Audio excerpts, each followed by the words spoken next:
Menin suroom kүйөөм экөөбүздүн ортобуздагы мамилебиз жакшы болбой калды. Бири бирибизге атаандашы күчөп жатат. Эмне кылышымды билбей калдым. Күйөөмдүн ата энеси да кийлигишип жатат. Жардам бериңизчи. Кандай кылсам болот, кеңештериңизден бериңизчи дейт. Кайнене менен кир үйгө. Кайненеге кызмат кыл.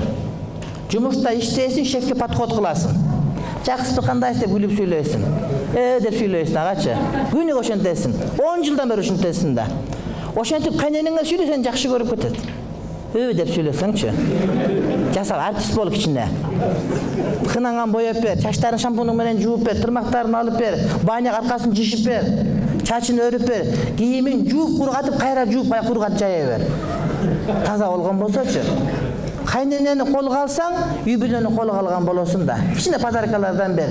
Ушактан жаңы чыгыптыр да апарып бере бер бирнекелерди. Аз эле нерсеге ыраазы болот кампирлер, отурат кампирлер. Мына ушундай деп айтат. Биякта көрдүңүзбү? Мына ушундай да. Илгери бирөө турмушка чыгып кайнене болбой калыптыр. Анан атасынын досу Айыштасы бар экен, доктор экен. Айттыр, эптеп өлтүрүп бербесеңиз болбой калды. Бир дары бериң депти. Дары бериң, ушуну өлтүрөйүн дептир. Угуп көрүп айтыптыр, кызым, мына ушул дары, ушуну барганда бир чайгаштан кошуп бере бересиң. 2 айда өлөт. Сыраз өлтүрө турган дары дагы бар, бирок аны берип койсоң, элдер сени жаман көрүп калат. Ошого сен күнүгө бир качтан куясың, 2 айда кайнең өлөт иншалла. Анан жыргап жашай бересиң.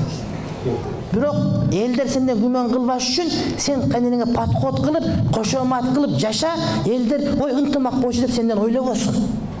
Кап түшүндүм, инструкцияны берип жөнөтүптүр. Күнүгө кошуп берет, подход кылат, бутуна массаж кылып берет, таратка суу алып берет, базарга ээрчитип барат, анда көйнөк алып берет, мындай көйнөк алып берет, сүйлөп берет кичине, кызынан жакын болуп. Караса бир айга барганда жанагы кайнене эң жакшы апа экенин көрсөчү. Мамиле кылганды билбептир да. Анан кайра барып жарымы калыптыр да.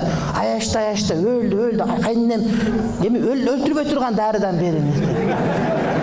Эмне болду? Мен жакшы мамиле кылсам, ал мага жакшы мамиле кылды. Мен кайненем жок, жашоон элестете албайм мен дейт. Мага жанагынын дарысын, тетири дарысын бериңиз. Айтып ошол дары витамин дептир. А өлтүрбөйт. Сен болгону кайненеге мамиле кылганын билбейт элең, ошон үчүн сен ушинтип айткан болчумун. Бар кайра бере бер, ол витамин дептир. Ошондой витаминден алып алат, жашай берет иншалла. Оңой эле маселе. Бир кемпирди алдай албасаң, анда сен бактылуу болуу укугуң жок деген сөз. Эгерде бир эркек бир аялды көңүлүн таба албаса, анда бул эркекте башына калпак шляпа кийбей эле коюш керек да. Айтышып ону менен гажа деп ушинтип. Илгери айткан сөз ушинтип айткансың сен ушинтип айткансың деп аялдын бир сөзүн кармап алып, аял деген тилинде күчүнүн бардыгы. Айтып барат бир нерсе менен, аны каалабайт. Мисалы үчүн бизде кыргыздарда аялдар ушундай ажырашам кетем дейт. Бул кыргызчага которгондо бул кетпейм, мага көбүрөөк көңүл бур деген сөз.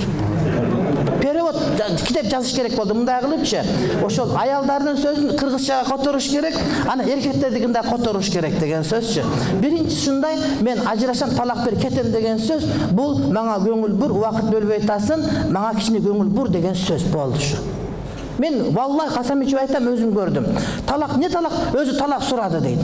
Сен сурадым десем, берет деп ойлободум эле, ушинтип.